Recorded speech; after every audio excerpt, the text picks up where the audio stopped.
여호수아 돌아보기 시간입니다. 오늘 우리가 함께 볼 말씀은 여호수아 5장 1절에서 9절까지 말씀입니다. 말씀 같이 보겠습니다.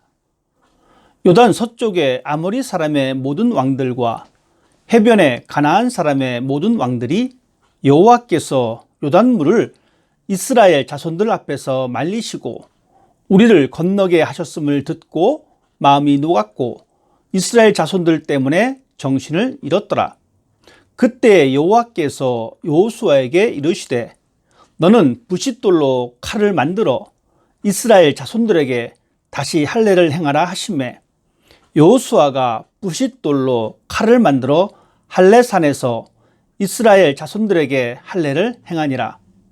여호수아가 할례를 시행한 까닭은 이것이니 애굽에서 나온 모든 백성 중 남자 곧 모든 군사는 애굽에서 나온 후 광야 길에서 죽었는데 그 나온 백성은 다 할례를 받았으나 다만 애굽에서 나온 후 광야 길에서 난 자는 할례를 받지 못하였음이라. 이스라엘 자손들이 여호와의 음성을 청종하지 아니하므로 여호와께서 그들에게 대하여 맹세하사 그들의 조상들에게 맹세하여 우리에게 주리라고 하신 땅 곧 젖과 꿀이 흐르는 땅을 그들이 보지 못하게 하리라 하시매 애굽에서 나온 족속 곧 군사들이 다 멸절하기까지 40년 동안을 광야에서 헤매었더니 그들의 대를 잇게 하신 이 자손에게 여호수아가 할례를 행하였으니 길에서는 그들에게 할례를 행하지 못하였으므로 할례 없는 자가 되었음이었더라. 또 그 모든 백성에게 할례 행하기를 마침에 백성이 진중 각 처소에 머물며 낫기를 기다릴 때에 여호와께서 여호수아에게 이르시되 내가 오늘 애굽의 수치를 너희에게서 떠나가게 하였다 하셨으므로 그곳 이름을 오늘까지 길갈이라 하느니라. 아멘.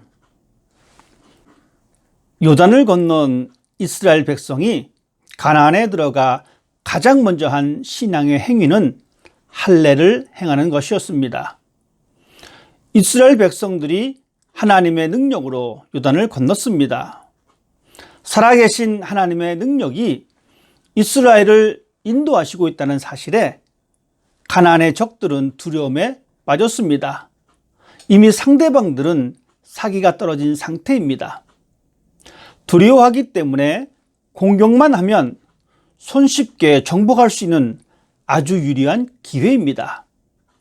그렇지만 하나님은 다른 명령을 내리십니다. 가나안 땅에 들어와서 할례를 행한다는 것은 어떻게 생각하면 합리적이지 않습니다.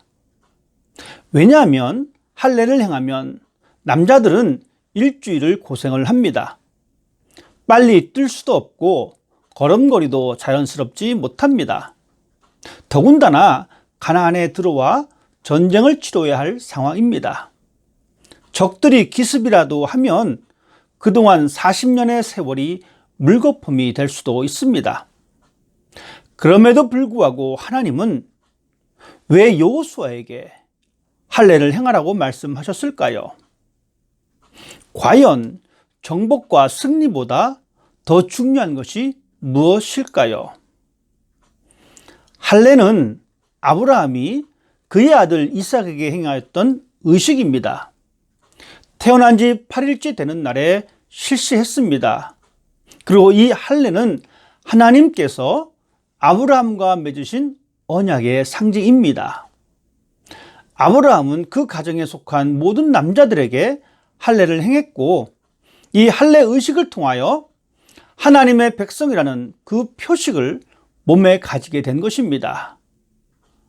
그래서 이런 할례는 나는 내 하나님이 되고 너는 내 백성이라는 상징이며 표시입니다. 이스라엘 사람들은 광야 생활을 하면서 할례를 받지 못했습니다.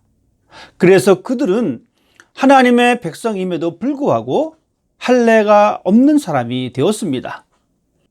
출애굽의 2세대로서 광야를 거쳐 가나안에 들어왔으니 이전 조상들처럼 할례를 받고 하나님의 언약의 백성으로 구별되며 자신을 정결하게 하라는 말씀입니다.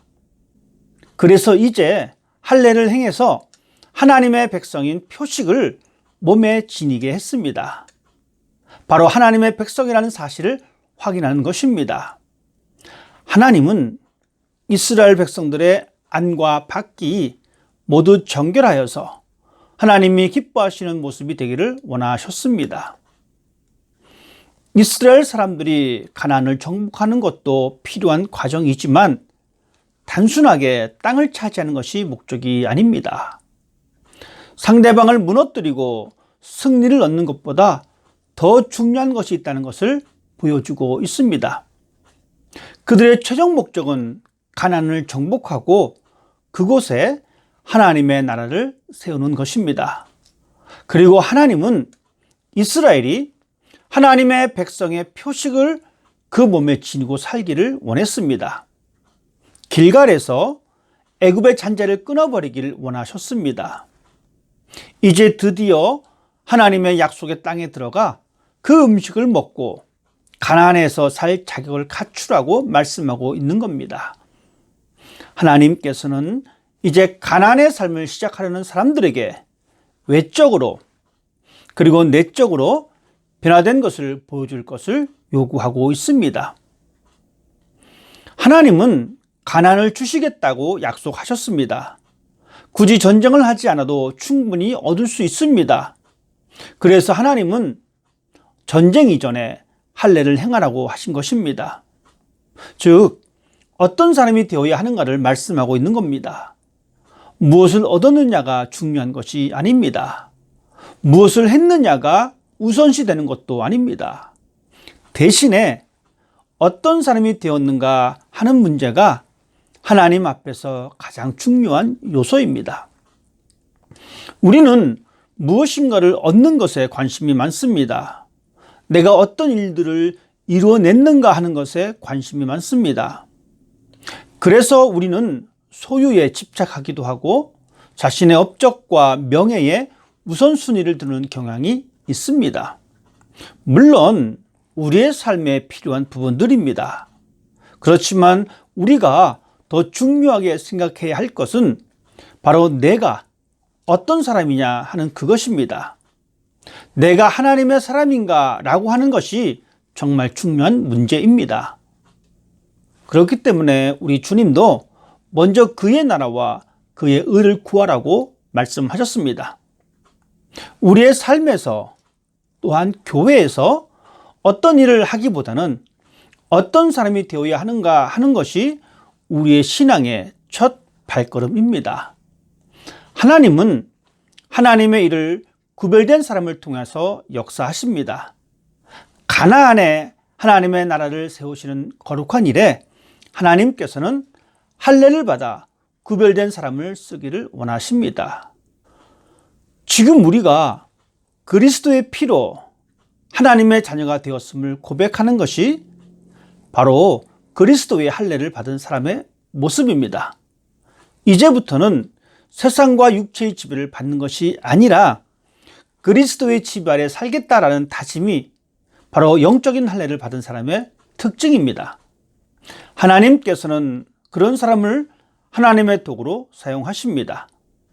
돈이 있고 지식이 있고 권력이 있는 사람이 하나님의 일을 할 수 있는 일꾼이 아니라 그리스도의 피로 구원받았다라고 하는 이 고백이 있는 바로 그 사람이 하나님의 일꾼입니다.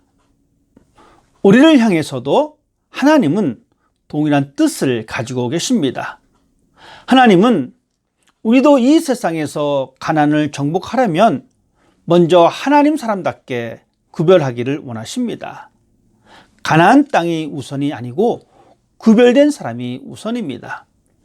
하나님은 우리가 땅을 넓히는 것보다 하나님의 사람으로 세워지는 것을 더 원하고 계십니다.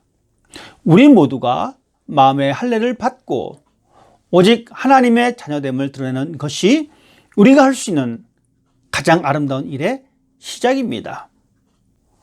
나는 과연 하나님의 사람으로 내적으로 또는 외적으로 정결하기 위해서 얼마나 힘쓰고 있습니까? 우리는 이 세상을 살면서 사람들에게 보여줄 수 있는 하나님의 사람의 표식을 가지고 있어야 합니다. 하나님 앞에서 구별된 삶을 살아감으로 하나님이 귀하게 쓰시는 도구로 사용되어서 하나님의 역사의 한 부분을 감당하는 복이 여러분 삶 가운데에 드러나기를 주님의 이름으로 축복합니다.